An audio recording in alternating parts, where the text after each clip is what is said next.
ประกาศสอนอันเกื้อกูลรักษาผู้อาทรบ่ฮือห้อนรนจิตวิสิทธิคุณขอนอบน้อมพระสงฆ์ทรงสิกขาจริยาล่ำเลิศประเสริฐสูรรักษาศาสตร์พุทธาเป็นนาบุญช่วยกำจุนนำพาประชาชนด้วยเดชานุภาพพระไตรรัตน์เป็นดุจชัดศาสนาสถาผลขอจุงละความชั่วทั่วทุกคนประกอบตนเสริมสร้างแต่ทางดีขอจงมีใจสงบประสบสุขนิราชทุกปรีเปรมกเกษมศรีขอจงเกิดความฮักสามัคคี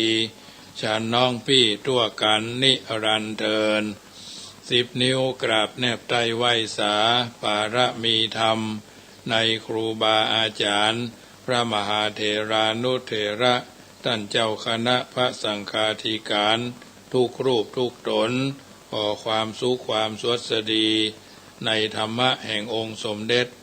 พระสัมมาสัมพุทธเจ้าจงมีแก่บรรดาสาธุชนท่านผู้ฟังทุกท่านที่ได้มีโอกาสเปิดวิทยุรับฟังรายการเสียงธรรมก่อนลับตาทางสถานีวิทยุเพื่อการศึกษาพระพุทธศาสนาและวัฒนธรรม FM ความถี่104.50 เมกะเฮิรตซ์วัดฝ่ายหินตำบลสุเทพอำเภอเมืองจังหวัดเชียงใหม่วิทยุท้องถิ่นจังหวัดเชียงใหม่ขึ้น96.00 วัดฝ่ายหิน104.50 เพื่อการศึกษาพระพุทธศาสนาเมตตาในหลวงพ่อท่านพระครูสมุวิสุวัตรวรกิจโจท่านเจ้าอาวาสท่านเจ้าสำนักและเจ้าผู้อำนวยการสถานีขึ้น96เวลาทุ่มเช้าถึง2 ทุ่มโดยประมาณเป็นรายการที่จัดรายการพร้อมๆกันทางนี้ทางนั้นก็น้อมเอิญเจริญพรบรรดาญาติโยมที่ฟังอยู่ทางบ้านเป็นกำลังใจให้ทุกท่านที่ได้ตั้งใจพอน้ำฟังธรรมกันเป็นลำดับวันนี้ก็เป็นวันโกนเนาะวันพุธก็เป็นวันพระเมื่อเอาท่านทั้งหลายทราบต้นรายการแล้วก็จะได้นำพาญาติโยมกราบพระไหว้พระตามลำดับแล้วก็สวดพระพุทธคุณเหี่ยน้อยนึ่งวันนี้จะน้อมนำเอาพระธรรมเทศนาเรื่องกำพร้าวัวตองผูกที่2มาเทศนาให้บรรดาญาติโยมฟังเน้อกราบ1กราบ2กราบ3กราบ4กราบ5อะระหังสัมมาสัมพุทโธภควาพุทธังภควันตังอภิวาเทมิกราบสวากขาโตภควตาธัมโมธัมมังนัมมัสสามิกราบสุปฏิปันโนภควโตสาวกสังโฆสังฆังนะมามิกราบมาตาปิตุคุณังอหังวันตามิกราบคุณูปการีวันทามิกราบกราบพระพุทธกราบพระธรรมกราบพระสงฆ์กราบระลึกถึงคุณพ่อคุณแม่กราบระลึกถึงคุณของครูบาอาจารย์ต่อไปก็ตั้งอกตั้งใจสมาทานแก้ว5โกฏากเน้อโยสันเดสิโนวราโพธิโมเลมลังสเสนังมหันติงวิจัยโยสัมโพธิมากันจิงวะอนันตัญญาโนโลคุตตโมตังปะนามามิพุทธังอัตถังกิโกอริยปัตโตจะนานังโมคขปเวสายะอุจุกามโกอายังสันติกโรตุตโสนโยปะนิยานิโกตังปะนามามิธัมมังสังโฆวิสุทโธวราตคินโยสันตินทริโยสปามาลาปะหิโนคุเนหิเนเกหิสมิติปัตโตอนาสโวตังปะนามามิสังฆังนามามิพุทธังกุณาสากลันตังนามามิธัมมังมุนิราชเดสิตัง นามาเมสังฆังโมเนราชสาวกังนามาเมกัมมตานังมิปานาติกโมปายังนามามิกัมมตานาทายกาจริยังนิพพานามากุเตสกังอัจจโยโนพันเตอจกมายะถาปลังยะถาโมระหังยะถาอากุสลังเยมะยังพุทธธรรมสังฆกัมมตานาทายกาจริยาสังฆเตสุปัญจรัตเนสุอาทิเทวาปจุปเนวาอวิวายะทิวารังโอวากายเยนะวาวาจายะวามานาสาวาปะมะทังวาอากาลวังวาอากาสิมาติสวายตาธรรมังปฏิกโรมาเตสโนปันเตปุถาติรัตนาปัญจกังอนุกัมปังอุปาทายะอัจจยังอัจจยโตปฏิกันอันตุขมันตุอายติงสังวรยามะอายติงสังวริสามานาปุเนวังปฏิกริสามาพุทธปูจามหาเตจาธรรมปูจามหาปัญญาสังฆปูจามหาลาภาปูจาลาเหปูจายโตปุเทยะทิวาสาวเกปาปัญจสมติกันเตตินเนโสกะปริเทเวเตตาทิเสปูจายโตนิพุเตอากุโตพยเยนะสกะปุญญาสังฆตุงอิเมตะมะปิเกนะจิอิมินาจิติอิมินาอากิตุปะปุปาราชาปูจากาลวะกัมเมนะเมตตยะพุทธสาทัสสนัญจาลัพพามหาเสยานุปัจจโตพุทโธเมตตโยเตวะปูจิโตสังสะเลสังสารันโตปิอปเยนะขมามหาเสนิพพานาปัจจโยโหตุโนนิจจังนะโมตัสสะภะคะวะโตอะระหะโตสัมมาสัมพุทธัสสะนะโมตัสสะภะคะวะโตอะระหะโตสัมมาสัมพุทธัสสะนะโมตัสสะภะคะวะโตอะระหะโตสัมมาสัมพุทธัสสะพุทธังสรณังกัจฉามิธัมมังสรณังกัจฉามิสังฆังสรณังกัจฉามิทุติยัมปิพุทธังสรณังกัจฉามิทุติยัมปิธัมมังสรณังกัจฉามิทุติยัมปิสังฆังสรณังกัจฉามิตติยัมปิพุทธังสรณังกัจฉามิตติยัมปิธัมมังสรณังกัจฉามิตติยัมปิสังฆังสรณังกัจฉามิสรณกัมมนังพุทโธสัพพัญโยทายโนธัมโมโลกุตตโลนาวาสังโฆมะกะภะละโตจาอิเจตังลัตนะทะยังเอตัสสะอนุภาเวนะสัพพะอันตรายโยวินาสันตุโนนะโมเมสัพพะพุทธานังตัวติงสาวาลละกะโนตนังกะโลมหาวิโล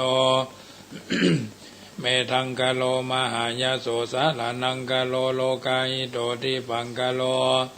โยตินทะโลโกนทัญโยจนะปะโมโขมังกะโลปุริสาสะโพสุมาโนสุมาโนติโรเรวัตโตรติวัตโนโสปิโตกุณาสัมปันโนอโนมัตสียานุธรรมโมปตุโมโลกปะโจโตนาลโตวัลสาลติปตุโมตโลสัตตสาโลสุเมโตอากาปุกโลสุจโตสัพพโลกโกปิยตัสสีนาราสะโพอัตตสีกาโลนิโกธรรมัตสีธรรมโมนุโตสิทธัตโตอัสสะโมโลเกติโสจาวัตตังวโรพุโสจะปวโรพุทโธวิปัสสิจาอนุปโมติเกสัพพะหิโตสัทธาเวสัพโพสุขตายโกกะโกสันโธสัทธาวะโหโกนากามโนระนัญจโหกัสสะโปสิริสัมปันโนโกตัมโมสักกัญญาปุงกโวอัตถวิสัทธิสังขตาอิเมพุทธามหิติกาการุณาคุณาสัมปันนาสัพพโลกาภิปูจิตวะเอเตตัสสะปราพุทธาอุตตมะอากาปุกลาเตปิสังฆคุณาอาสุปิทิเยอมะตังปตาเอเตพุทธาติตาจามังกลาอุนติสัพพตาอัตถวิสัทธิเมพุทเทอหังวันตา มิสัพพตาเตสังยาเนนะสีเลนะขันติเมตตาปะเรนาจเตปิโนอนุรักขันตุอโรกเยนะสุเกนะจาอัตวิสติเมปุเตโยนะโรสารนังกะโตกัปปานิสัตตาสหัสสานิทุกขติงโสนกาจันติอัตวิสติพุทธปาลิตังยัสสานุสารเนนะปิอันตาติอันตาปิขานิโนปฏิมาธิคาจันติภูมิยังวิยาสัพพตาสัพภูปัตตวาจารัมหายาคาโจราปิสัมภวาขานานานาจามุตตานังปริตันตัมภนามาเหเอวเมสุตังเอกังสามายังภควาสาวัติยังวิหารติเจตวันเนอนาตาปินดีกัสสะอาลาเมตระโขภควาภิกขุอามันเตสิภิกขโวติปะทันเตติเตภิกขุภควาโตปัจจโสสงภควาเอตตะโวจาภูตบุพังภิกขเวเทวาสุลสังฆโมสมุปโยนลาโหอาโหสีอันทาโขภิกขเวสกโกเทวานามินโทเทเวตาวาติงเสอามันเตสิสเจมาริสาเทวานังสังฆามาคตานังอุปจัยยะปยังวาจัมพิทัตตังวาโลมะหังโสวามะเมวาตัสสมิงสามาเยทาจักขังอุโลกายะธรรมมังหิโวทาจักขังอุโลกายะตังยัมภวิสติปะยังวาจัมพิทัตตังวาโลมะหังโสวาโสปาหิยิสติโนเจเมทาจักขังอุโลกายะตาอัตถปัจจปฏิสาวาปฏิสาเดวราชาสาทาจักขังอุโลกายะตาปัจจปฏิสาหิโวเดวราชาสาทาจักขังอุโลกายะตังยัมภวิสติปยังวา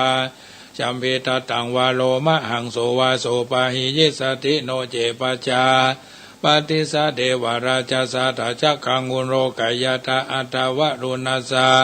เดวราชาสาทาจักขังอุโลกายะตาวรุณสาหิโว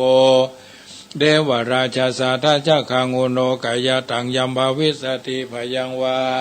จัมพิทัตตังวาโรมะหังโสวาโสปาหิยิสติติ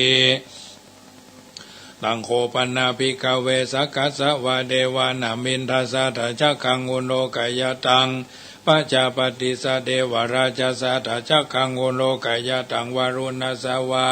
เดวราชาสาทาจักขังอุโลกายะตังยิสานาสาวาเดวราชาสาทาจักขังอุโลกายะตังยัมภวิสติพยังวาจัมพิทัตตังวาโรมะหังโสวาโสปาหิเยทาปิโนปิปะหิเยทาตังกิสาเหตุสโกหิภิกขเวเดวานามินโทหวิทาราโคอวิทาโสโสวิอาภิโรอวิทาโอวิทาโมโหภิโรจัมพีอุตตราสีปรายิติอาหันจะโขภิกขเวเอวังวัฏามิสัจเจตุมากังภิกขเวอรัญญาคตานังวารุขมูระคตานังวาสุญญาคาระคตานังวา อุปจัยยะพยังวาจัมพิทัตตังวาโรมหังโสวามะเมวาตัสสมิงสามาเยอนุสรายธาติปิโสภะคะวาอะระหังสัมมาสัมพุทโธวิชาจารณะสัมปันโนสุขโตโรกวิตูอนุตตโรปุริสธรรมสารติสัทธาเทวมนุสสนังพุทโธภควติมะมังญิโวภิกขเวอนุสรตังยัมภวิสติพยังวาจัมพิทัตตังวาโรมหังโสวาโสปะหิยิสติโนเจมังอนุสรายตาอัตตาธัมมังอนุสรายตาสวากาโตภควตาธัมโมสันติติโกอาการิโกเอหิปัสสิโกโอปนายิโกปัจจตังเวติทัพโพวินโยหิติธัมมังหิโวภิกขเวอนุสรตังยัมภวิสติพยังวาจัมพิทัตตังวาโรมหังโสวาโสปะหิยิสติโนเจธัมมังอนุสรายตาอัตตาสังฆังอนุสรายตาสุปฏิปันโนภควโตสาวกสังโฆจุปฏิปันโนภควโตสาวกสังโฆยายาปฏิปันโนภควโตสาวกสังโฆสามิจิปฏิปันโนภควโตสาวกสังโฆยติทังจัตตาริปุริสายุคานิอัตตาปุริสาปุคลาเอสาภควโตสาวกสังโฆ อาหุนายโยปาหุนายโยตะคินายโยอัญชรีการณิโยอนุตรังปุญญเกตังโลกัสสติสังฆังหิโวภิกขเวอนุสรตังยัมภวิสติพยังวา ชัมพิตัตตังวาโรมะหังโสวาโสปะหิยิสติตังกิสาเหตุตถาคโตหิภิกขเวอะระหังสัมมาสัมพุทโธวิตราโควิตาโทโสวิตาโมโหอภิรุอชัมพีอนุตตราสีอปรายิติอิตะมาวจะภะคะวาอิทังวัตวนาสุขโตอัฏฐาปรังเอตตาโวจะสัทธาอารัญเยรุขะมูเรวะสุญญาคาเรวะภิกขโวอนุสเรทะสัมพุทธังพยังตุมหากาโนสิยาโนเจพุทธังสรายธาโรกาเจตังนะราสัพพังอัตตาธัมมังสรายธานิยานิกังสุเทสิตังโนเจธัมมังสรายธานิยานิกังสุเทสิตังอัตตาสังฆังสรายธาปุญญาเกตังอนุตตรังเอวัมพุทธังสรันตานังธัมมังสังฆัญจาภิกขโวภยังวาชัมพิตัตตังวาโรมะหังโสนาเหสติติสัทธาสุเขนรกันตุพุทธาสันติกราตุวังเตหิตวังราคีโตสันโตโมโตสัพพะเยนะจัสสัพพโรควินิโมโตสัพพะสันตาปวาจิโตสัพพเวรมติกันโตนิพุตโตจตุวังภวะสัพพิติโยวิวัชชันตุสัพพะโรโควินัสสตุมาเตภวัตวันตรายโยสุขีติกายุโกภวะอภิวาตนาสีริสนิจังวุตตาปัจจายโนจัตตารโอธรรมาวัฏันติอายุวันโนสุขังปะลังเอาละสวดมนต์ไว้เต้าอี้ก่อนเนาะฟังพระธรรมเทศนาเนอะวันพุกเป็นวันโกนขึ้น96มีการฟังพระธรรมเทศนาวันพุกนี้ท่านอาจารย์ท่านพระมหาอำนวยปัญญาวชิโลเป็นองค์เทศก็เลยถือโอกาสเทศนาธรรมวันโกนก่อน1 วันเนอะตั้งใจฟังกำผ้าบัวตองผูกที่2ณบัดนี้นะโมตัสสะภะคะวะโตอะระหะโตสัมมาสัมพุทธัสสะโสราจากัมเมหิเตหิยัตวราจาปุริสังนักการานิคามิติติสัตตโวดูแลท่านผู้ฟังทั้งหลายตึงยิงใจละลำแล้วแถวเท่าตั้งโสดาปราศาสตร์เฝ้าฟังพระธรรมเทศนาเรื่องกำผ้าวัวตองผูกทวนซองวิทยุเพื่อการศึกษาFM 104วัดไฟหินวิทยุทุกทุ่งเชียงวิทยุท้องถิ่นจังหวัดเชียงใหม่คืน FM 96ตั้ง2 สถานีฟังการสั่งว่าสวดที่ยายพุทธคุณธรรมคุณสังฆคุณเรียบร้อยวันนี้ก็เป็นวันโกนก่อนวันศีลวันพระจักฟังพระธรรมเทศนาจุงฟังฮือทีถนัดทนีเป็นคติสอนใจแถมพระญาตัวเก่าฮือมากเต้าปันบนฮือเป็นกุลหลายหลากป่าพ้นจากเครื่องขี่ได้สวดสดีชื่นจ้อยดังไฟห้อยใจไม้ท่านทั้งหลายจุใหญ่น้อยใจยิงจุงจำไว้เป็นตราบัดนี้จักกล่าวถึงตั้นเต้าห่อคำอันไข่กำโอกาสเป็นเพชรจะคาดใจไฟไล่ส่องเข็นใจขี้ไล่ออกจากเวียงใจบุรีย้อนปีเป็นผีดอยจ้าเพชรจะคาดกาตั้งหลายอันเคยฆ่าคนตายได้หู้ก็ไปสู่เร็วไวที่นางตาใสพงเพศกันไปฮอดเขตเกหาก็ใครจะบอกเราตั้งแต่เก้าสุดปลายว่าบัดนี้เต้าบนภายยศใหญ่อาจยาใส่ครับจำฮือคาไข่กำเก่าจีฮือสู่นี้กระพากออกจากเวียงใจไปตามใจสู่เจ้าอย่าปอกเต้าคืนลางแม่นบ่ฟังกระดังแข็งค้างคืนมาจุมเราราอาจกาก็จักคาสู่ตายนางผีพายบาปถอยได้ฟังถอยจากใครแห่งหมู่ ใจไฟหาวหาดอันเป็นเพชรจะคาดโคนหานก็มีใจพานเอาไม่ร้องรำให้ไปมาแล้วจะตันเราบอกหัวเจ้าตามมีใจผู้เครื่องขี่นั้นโสดดังมีโทษกับตัวได้ยินกลัวไม่ไหวหวันมีตัวสั่นไปมาน้ำตาย้อยอาบย้อยทุกจ้องหอยเครื่องขี่แล้วไขวาตีเก่าอูกับนางกินกูพระลียาว่าโอ้ยหนอกำสั่งจาตอบสายฮือตกให้เครื่องเข็นตั้งตายตั้งเป็นแต่โสดเฮามีโทษสันใดเท้าห่อใจยศใหญ่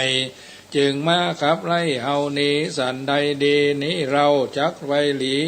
จักไวลีที่ไหนจานางพระริยานั้นเราก็ตอบหัวเจ้าใส่ใจว่ากันเฮาบอกไปจักอยู่ที่แก้วกูเดิมอ่อนตนผู้ทอนเจ้าฟ้าจักคาเป็นพีเฮาควรหนีไปสู่ยังที่อยู่แดนไกล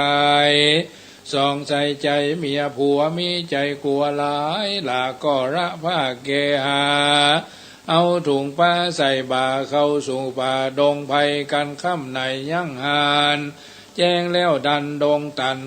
กินก้อยกินมันต่างเขาในป่าเศร้าดงรีลูกไม่มีหลายหลากตามใจหากอยากกินซองเครื่องกินขี้ไรดันป่าไม้ดงเขียวล้างเตื้อเป็นเหวหลิงจวย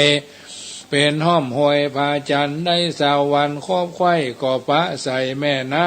ำใส่ลำตาลาบตูนที่อาบแหลกินป่าโผบินเป็นหมู่พองเป็นกู้ภัยมานปูนสนุกม่วนมันกันเล่นแหวกวายเต้นไปมาส่วนซองขานั่นเรากันไต่เท่ามาฮอดยังจอดเสาสาลิมตาราต่อตาอาบก็หันที่ราบเปียงกวางกันควรปลูกสร้างเกหาทั้งสองขาผัวเมียอันนี้เสียเจ้าโมทางฟูโอจากกันว่าเฮาได้พันกระพากหนีละจากเฮือนเฮาไกบ่เต่าแต่เราดันป่าเศร้าดงนาบัดนี้นาเฮานี้ก็มารอดที่เปียงงามดิมดงขวางข้างขอกหนไปนอกบุรีคือเวียงกาสีใหญ่กวางริมต้าทางวังทานอันเป็นสถานอยู่ยังควรแปลงตูบจังเกหากันสองขาตั้งกู้ได้จ่าฟู่โอจากันต่างหันตันเป็นแก่นว่าถูกตัดแม่นกองดีสองสลีขี่ไรก็ได้หาไม้หลายอันก็พากันไปปลูกสร้างแปลงตูบย่างมุงไปปลูกย่างมุงคาตามอนาถากันอยากทุกข์ลำบากเกืองกีก็มีอันแนะนาลำดับนั้นไปนาบ่อเนินจ้าพอปีนางเครื่องขี่ไรข้าพระใหญ่ประมาณ10 เดือนปานไข่จอดนางผู้ยอดอนาถาก็พาสุติบุตตาอ่อนน้อยงามสอยร้อยเหลือลายมีรูปคิงภายองค์อาจเป็นงัวอุสุภราชอาจกราบ่ใจสัตว์ต่ำจ้าสามานาคตนผู้บานยศใหญ่คือเท้าไทยเมืองบนอินทตนบาเสดลงมาเกิดลุ่มฟ้ามีฤทธาแก่กาหลายลามมีคนงามหลายหลากมีเล็บและเขาอากเป็นตองอยู่ทัดทองหลายแหลส่วนพ่อแม่ทรงขาก็มีพิยาหักกอดใจละตอดบ่อนี้ไกลต่างเอาใจหอบอุ่มใจชื่นจุ่มเจยบานแล้วใส่น้ำจื่อซอยว่าเจ้าอ่อนอ้อยงัวเข่าตองก็เพื่ออ่านแนะนาแต่นั้นไปนานังกำพร้าอนาตาอันเกิดมาพุทธาน้อยรูปประหลาดเป็นงัวมีตัวสาลังเข่าสองข้างเป็นตองขาดทั้งสองพ่อแม่มีใจแผ่เจยจมรักอุดมหนอนเนาเขาตั้งเขาหาตั้งเขาและน้ำมาปอนพำตามมีตามเครื่องขี่ยากไรอันหน้าใดมีมาล้างเตื้อหาใดยากก็เอาหัวจวกหัวมันมากินกันต่างเขานางหนอเนาผู้เป็นแม่ทุกนักแก่อับผ่านแอวกะทำการหับจางบ่มีวางเศร้าซา บ่เมินมาเนิ่นจ้ากันเจ้าหนอลางัวตองอายุถึงทองอ่านใดขวบปีไข่เป็นหมายนางพงภายแม่เจ้าซ้ำคับพระเข้าประมาณตุกป่าปานเตื่อมซ้ำคือตักนะตักติวน้ำหาลัวตัวผัวตัวตามผัวเข้าป่าซ้อสอดล่าเฮ็ดหอนเก็บบุกบอนจวกกวยตามอ้อมห้วยพาจันกันตะวันบ่ายจ้อยจึงปอกไหวขึ้นมาเข้าของนา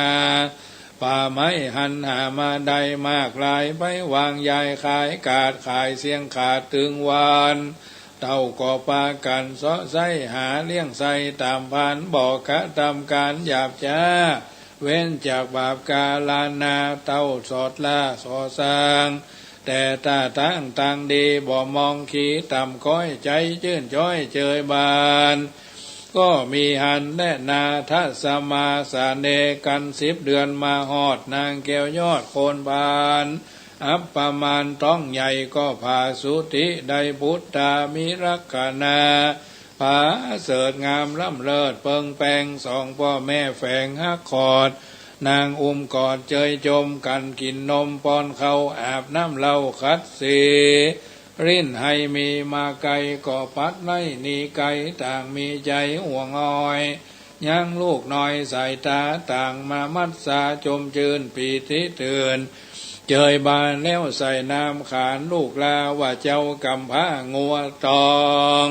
เหตุเป็นลูกทวนสองนั่นเราและเป็นน้องเจ้างัวเขาตองก็เพื่ออันและนาทัดนั่นนาไปนาเจ้าหนอลาบุญนะก็มีวัยยาขึ้นใหญ่บ่เมื่อยใคร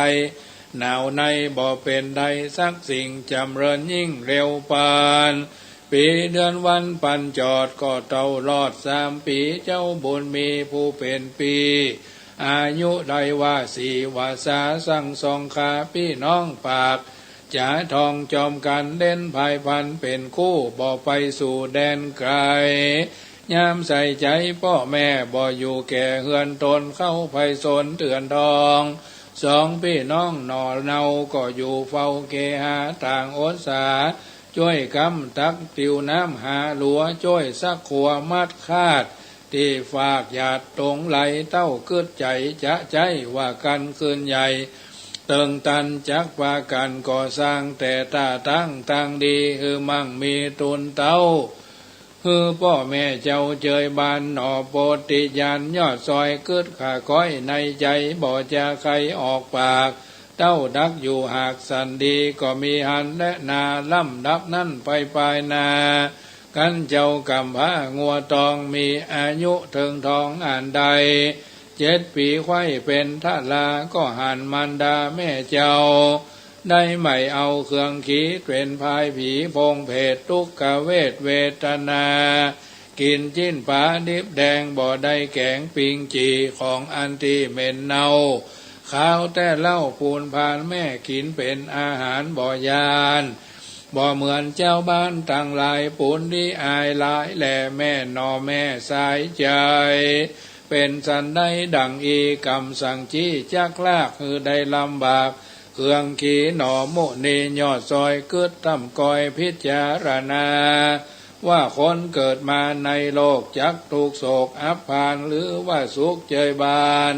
นั่นเราก็ย้อนกรรมเก่าแต่ไทยอันตนสร้างไว้ปางลางมาพระฟังตอบสายคือร้ายและดีตั้งดนดังตนบุญมีแม่เจ้าเที่ยงเป็นกรรมเก่าปามาเครื่องขาต่ำก้อยทุกจ้องหอยลายประการหนอตะรงยานหนุ่มเนาเกิดถึงแม่เจ้าสายสลีเป็นผีพงเพศทุกเสียงเขตเหลือหลายปูนที่อายเจ้าบาน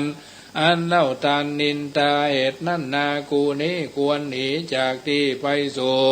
ยังที่อยู่แดนไกลเพื่อหือใจชื่นจ้อยทุกจ้องหอยหายโอนหนอตดสะพนเกิดแล้วก็บอกผีแก้วงัวตอง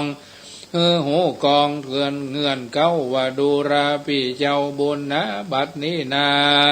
แม่ไทยกำเลยไล่ราวีได้เป็นผีพงถอยมักขี่ดอยใจแปงกินของดิบแดงบ่เหือด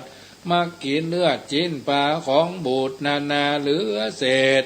ดูกิเลสเหลือหลายกวนพันภัยบ่จ้าหนีไปนาไก่ตาวันลุนนั่นนานัดวันลุนมานั่นใส่ก้อยเตียวไตคืนหลังมาหายังพ่อแม่น้อมไว้แผ่จูโนนตอบแทนกุลเขาน้ำนมปอนพำนาว่าแต่พาตาพี่เจ้าจักอยู่ที่เก่าสันใดจักหรือว่าจักไปจากนี้ขอกล่าวจี้ใครปานได้หันแหล่หู งัวตัวผู้คนใส่ก็จะกำไปตอบถอยว่าดูรางน้อยบุญนากันว่ามาตาแม่ไทยห่อรอยสร้างกรรมไว้เดิมอ่อนกรรมมารอนตอบสายได้ตกให้เครื่องขี่เฮาควรหนีไปก่อนได้อยู่บ่อนแดนไกลเพื่อหือใจจมจื้นทุกพันหมื่นนี้หายและนายเฮยเตอุโภกันว่าสองพี่น้องจ่าเก่าทองจอมกันก็พายพันไปไกล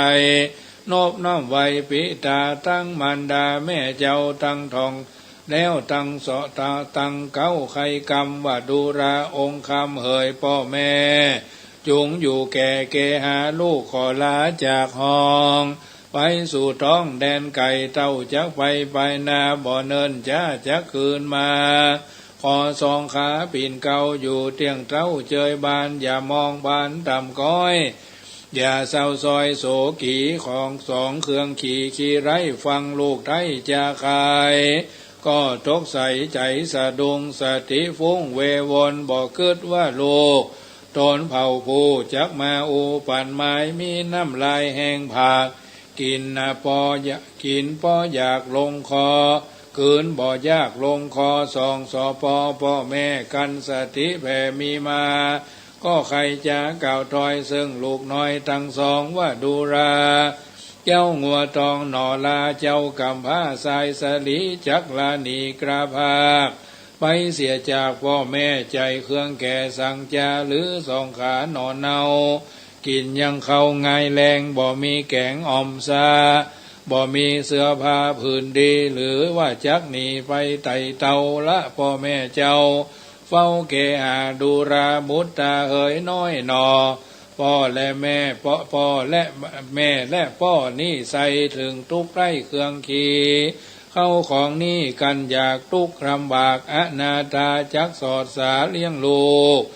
บ่เอาผูกปันภัยขอใส่ใจหน่อเนาได้สู่เฝ้าเกหากับสองขาพ่อแม่อย่าคืดแผ่ไปไหนสองเข็นใจขี้ไร้จ๋าต่อลูกไทยทั้งสองน้ำตานองอาบย้อยใจตามก้อยมองผ่าน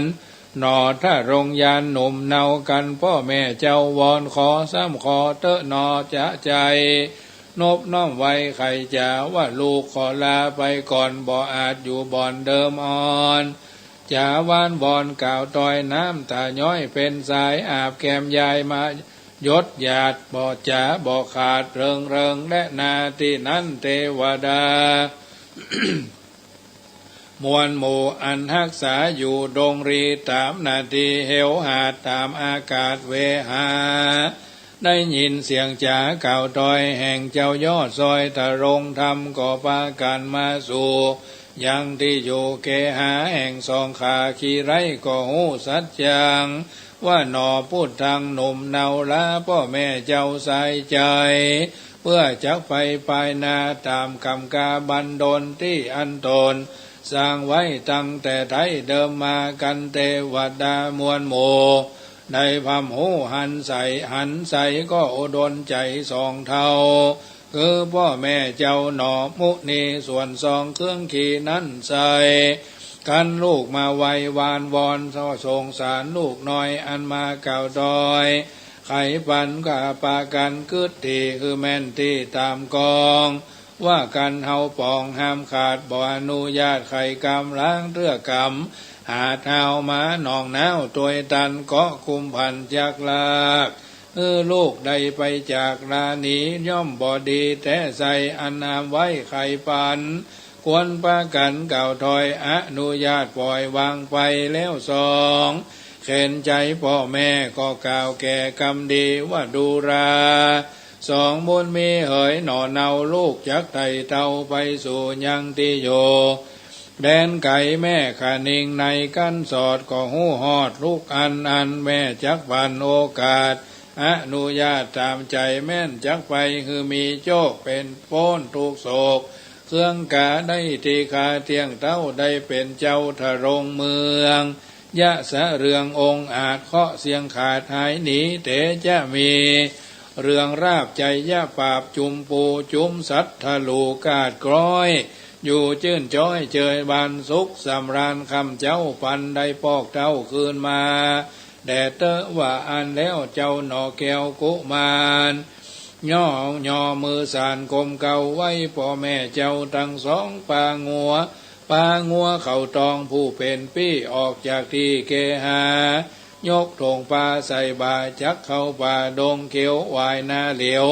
มาพอยังตนพ่อบุญนาและมาตาแม่เจ้าใจโศกเศร้ามองขีน้ำตามีอาบย้อยลิร่ำถอยอย่าใครว่าอินโดใส่ใจพ่อแม่อันอยู่แก่ปางหลังเป็นทุกขังข้ามเจ้าอันหาเขาและน้ำไผ่จักกรรมจนจูปูนอินโดแม่ไทยอันหาไม้และลัวเก็บเครื่องครัวของป่าได้แล้วกว่ามาขายเข้าแรงงายวิทขาดตุกไม่มาดอนาตาจักมีไผ่จานั้นเรามาช่วยแม่เจ้าหรือมีลูกซ้ำหนีละภาคไปเสียจากไก่ตาไปหลุนมาเมื่อลาบุญลูกลาก็ยังมีบ่ตายหนีม้อยมั่งจักมาช่วยสร้างจูนูนตอบแทนคุณพ่อแม่คือได้สุขแผ่เจยบานนอนตะรงยานยอดซอยลิล่ำดอยนาใจโศกาลายแหลอินดูพ่อแม่ทั้งสองก็ปางัวตองปีไทยก้อยเตียวไตภายปันลัดดงตันห้อมหวยเหวหลิงจอยผาจาลัดกุมนาป่าใหญ่จุมสัตว์ป่าดงดานห้องใจหานห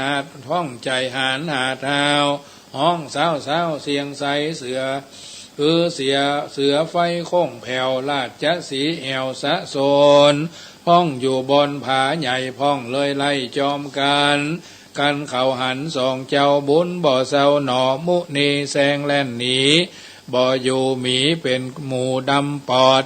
หันสองยอดกุมารตั้งแรดจ้างอาจกาแล่นเข้าป่าหายไปจ้างดงไผ่เป็นหมูล่าสอดอยู่สันจุมกวางฟ้านควายเถื่อนแอวละเลื่อนเป็นจุมงัวป่าสุมกินยามาลายป่าลายตัวยกยอหัวหกแลนห้องหิแห่นเนืองนันสัตว์ดงตันป่าไม้บ่อไรเรือลายพ่องงัวลายพักพร้อยตัวใหญ่น้อยสูนการแล่นภายพันควักไข้พ่องเตียวไตตามดินพ่องก็บินเป่าเปิบพ่องอยู่เงบผาหินผาสะกุณาห้องเศร้าสนันดาวดงรีนกปะตามีหลายแหล่นกแต่ปูนฟังเทาเวาห้องดังยามคำนกเขาหำจุกกรูนกแลหูภาษาหันสองขาพี่น้องรัดเถื่อนทองดงตันก็ปากันถามข่าวว่าจักไปด่านดาวไหนจะเอาตรงปลาหอยบาเตียวลัดป่าดงรีลูกไม่มีมากเต้าลงสังบอกกินต่างเขาแรงงายนกแลหลายใหญ่น้อยถามเจ้ายอดซอยทะรงยานนกหัวควานสับไม้แหงแยะหัวแกว่งไปมานกแล้วลาเป็นหมูบินสอดอยู่โจนเป็นจุมนกยุงหุ่มแอนฟอนจีจับจอนปอมเฟยนกพ่อเฮยผู้ตนนะห้องสับสนเสียงไก่นกดงไผ่ป่ากวางมีมากกวางหลายพันห้องทองกันสาวสะนันดาวดงรีหนอมุนีหนุ่มเท่ากันพี่เจ้างัวตองอันขี่มองเอาไม่หันสัตว์น้อยใหญ่ดงนะก็หายโศกาต่ำก้อยลวดจื่นจ้อยเจยบานลัดดงดานเถื่อนทองโค้งเขตต้องดงตาล เป็นผาจันสูงโยดเป็นหินโขดผาขวางหันหนต่างยากล้ำร่างที่เป็นธรรมกูหาลอดหินผาเตี้ยวไตร่างที่เป็นน้ำใหญ่วังทานหน่อโปติยาน้อยนาดกับงัวตัวอาจปีเจ้าดันป่าเศร้าดงตะดงไพรฮอดคำในยังหันแจงแล้วดันดงรี3 เดือนมีบ่อเศษจึงออกเขตดงไพโซนฮอดเมืองคนบ้านนอกแดนดาวขอกสีมาแห่งเต้าพญายศเย้าภาพแผ่นดาวเมืองกาสีก็มีหันแน่นาเนติทังขีญาสังวันนา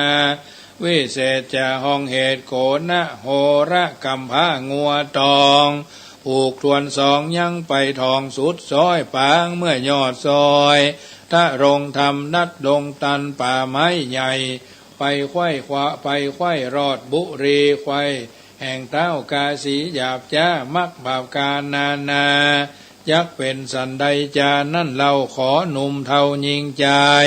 ศรัทธาผู้ฟังรายการเสียงธรรมก่อนลับตาช่วงแห่งพระธรรมเทศนากัมพางัวตองฟังแล้วอดถาดาฟังผูกทวน3 ทวน 4ไปจนถึงผูกที่14จะแลนาก็บังกรมสมเลศเสด็จเสียเต้าอีก่อนแลเอาละญาติโยมสาธุชนคนดีได้ฟังน้ำธรรมคำสอนเรื่องกัมพาบัวตองผูกทวน2การแสดงพระธรรมเทศนาในรายการเสียงธรรมก่อนรับตาธรรมภาพจะเทศก่อนวันศีล1 วันเนื่องด้วยว่าสถานีขึ้น96เปิดมีการแสดงพระธรรมเทศนาวันพระในภาคพรรษา13 ศีล13 วันพระอาตมาภาพก็ถือโอกาสเอาพระธรรมเทศนามาเทศนาให้ญาติโยมฟังในรายการเสียงธรรมก่อนรับตาซึ่งเป็นรายการที่คาบเกี่ยวขึ้น104นั่นทุ่ม5 นาทีถึง2 ทุ่มวัดฝ่ายหินทุ่ม20 นาทีถึง2 ทุ่มเป็นขึ้น96ก็ฟังกันไปเถอะญาติโยมฟังเอาสัจธรรมคำสอนในทางพระพุทธศาสนา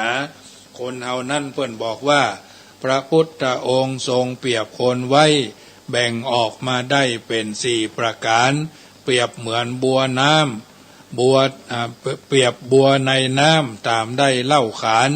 ตึงหุ่มตึงตูมตึงบานเฮือมันที่แจ้งจักขอเล่าขานประสานเตื่อมแท่งมาไขแสดงฮือหู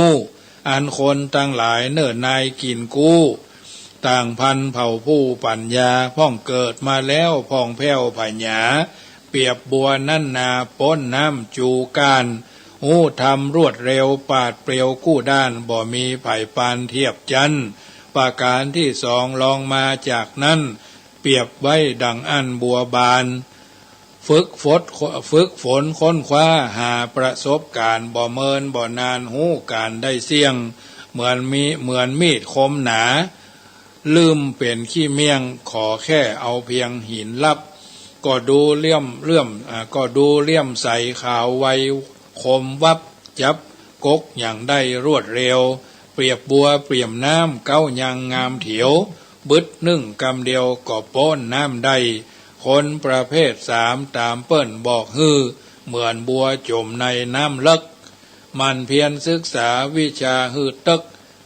ฝึกฝนตัวฮือดีงามเพิ่มพูนความหู้พอดูไต่ถามพอถึงวันยามจักงามเป่งป้อยเหมือนบัวจมในนาทีดอกน้อยก็จักพุทธลอยผูกนี้เพราะได้อบรมสั่งสมบ่มจี้เปรียบได้ดังอี้เนินนายประเภท4นั้นบัวจมน้ำตายเพราะบ่มีลายอดอันใดช่วยได้เปรียบมนคนลึกตันดื้อด้านนั้นใส่จักสอนกำใดก็แล้วสติปัญญามากากาดแก้วใจบ่พองแผ้วตามธรรมสร้างแต่บาปให้8 ป้ายเวรกรรมแม่นจักแนะนำทำตามบ่ได้เปรียบบัวที่จมบ่มเปะอยู่ใต้จมชะลาไลบ่อค้างก้อยเป็นอาหารเต่าป่ามามั่งกึดกินปินบ้างจนปอ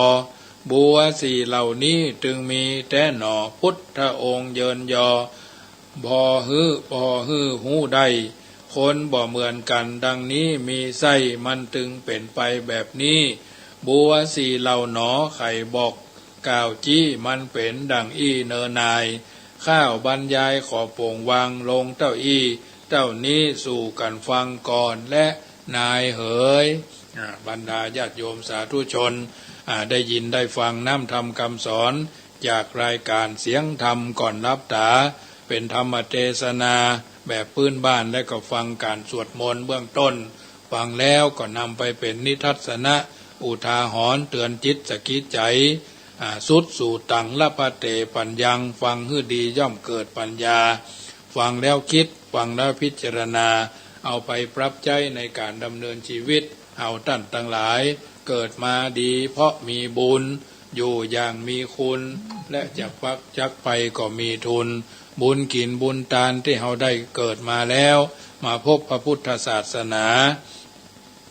เพิ่นบอกว่าอันศีลทานภาวนาอย่าเลยละอุตสาหะสืบสร้างทางสวรรค์นิสัยส่งคงนิพพานบรรนานครันกะเสมสันกะแสนสุขสิ้นทุกภัยเอาเกิดมามีกายหมายเป็นลักชีวิตมักปะทุกถึงสุขแหมพอหนทางจ้างมันเหมือนเดือนแหมมันมอมแมมหลายอย่างก็จ้างมันเตียวทางบุญไว้ก่อนบ่หอนลุ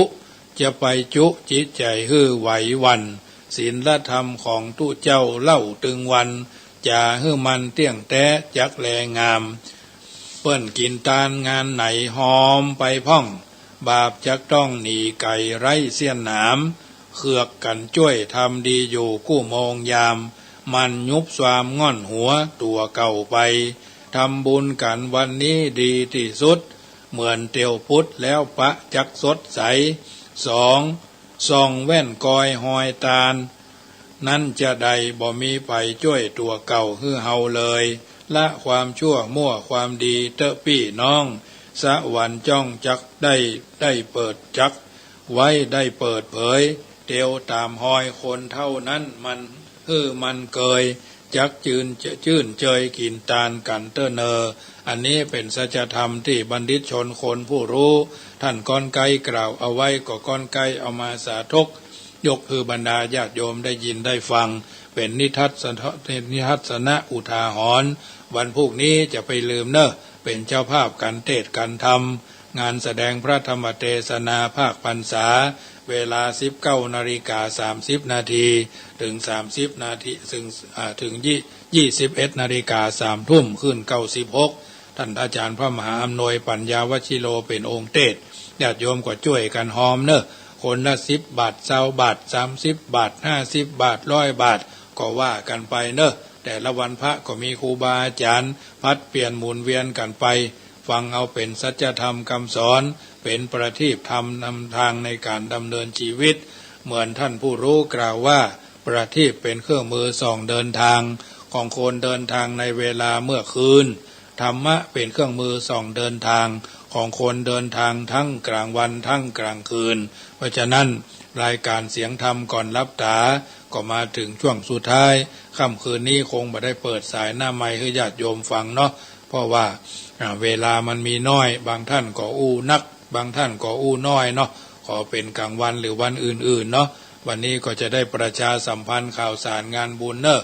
โดยว่าวันพรุ่งนี้เป็นวันคล้ายวันพระราชสมภพครบรอบ70 พระพรรษาสมเด็จพระวชิรเกล้าเจ้าอยู่หัวผู้ทรงพระคุณอันประเสริฐทุกทั่วราชอาณาจักรไทยก็จะมีการถวายความจงรักภักดีเบื้องต้นภาคเจ้าก็มีการใส่บาตรถวายเป็นพระราชกุศลแด่พระองค์ท่านทุกหน่วยงานองค์กรต่างๆก็คงจะมีภาพเฟซบุ๊กไลฟ์ข้องเฟซบุ๊กไลฟ์สดพ้องแต่ละที่แต่ละต่างก็จะมีการใส่เสื้อเหลืองพ้องผู้เฒ่าผู้แก่ก็ใส่ชุดขาวเนาะไปวัดไปวาที่วัดจังกำก็จะมีกิจกรรมส่วนนี้เหมือนกันถวายเป็นพระราชกุศลแด่พระองค์ท่านเท่าที่เราจะทำได้ภาคบ่าย 4 โมงคณะสงฆ์อำเภอป่าซางก็จะไปรวมกันที่วัดพระพุทธบาทตากผ้า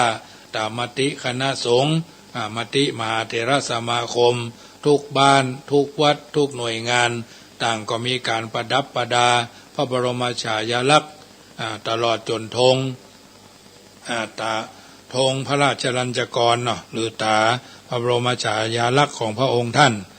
ซึ่งมีอักษรประจำพระองค์สิ้นเดือนกรกฎาคมก็เป็นเดือนสิงหาสมเด็จแม่พระพันปีหลวงแถม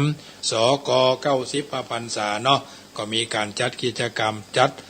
ตาประดับประดาธงทิวธงชาติธงศาสนาธงประจำอักษรย่อประจำพระนามของพระองค์ท่านต่างก็มีความจงรักภักดีช่วยกันไปเตอะเฮาเปิ้งพระบรมโพธิสมภารพระองค์ท่านเต้าที่เฮาทำได้ทำแล้วบ่เดือดร้อนตัวเก่าทำแล้วบ่เดือดร้อนหมู่คณะทำแล้วบ่เดือดร้อนเกหสถานก็ทำไปเตอะและท่านใดจะร่วมทำบุญเป็นเจ้าภาพกันร่วมเป็นเจ้าภาพทอดกฐินสามัคคีหน้าวัดจังกำก็วันที่13 ตุลาเนอะวันที่13 ตุลากองเพชรกองละ500กองทองกองละ300กองเงินกองละ200หรือตามเจตนากึดจะได้ไข่ใจเทิงแปลงใจเทิงก็เมื่อหมดเวลาจัดรายการธรรมะแล้วก็โทรศัพท์มาได้ร่วมเป็นเจ้าภาพสายบุญก็ได้แต่ละจุดแต่ละที่กฐินปีละ1 เตื้อมีปีละ1 ครั้งเท่านั้นช่วยกันประคับประคองวัดไกลวัดใกล้วัดใหญ่วัดน้อยวัดในเมืองวัดนอกเมืองก็ช่วยกันปูนช่วยกันไปตามที่เราจะช่วยกันได้บุญเท่านั้นจะได้เป็นปาทะยังเข้าห่อจะได้เป็นเสบียงต่อมหาเนรปานไปต่างหน้าค่ำคืนวันนี้ญาติโยมสาธุชนก่อนจะรับจะนอนแผ่เมตตาว่าก่อนท่านนอนหลับไปในคืนนี้ขอจงตั้งดวงฤดีไว้ให้มั่นนึกถึงกุศลผลความดีที่ผูกพันจิตตั้งมั่นแน่วแน่แล้วแผ่ไปแผ่เมตตาทั่วไปให้คนอื่นทั้งรักชื่นเกียรติชังแต่ครั้งไหนขอให้เขาได้ดีมีสุขใจอย่าหวั่นไหวแม้อมิตรที่คิดชัง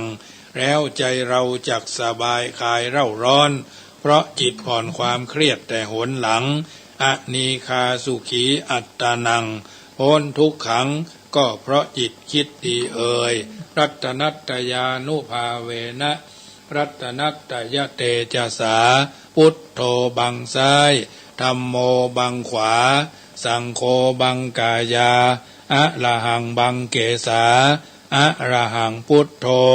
นะโมพุทธายะอายุวันโนสุขังปะลังขอเจริญพร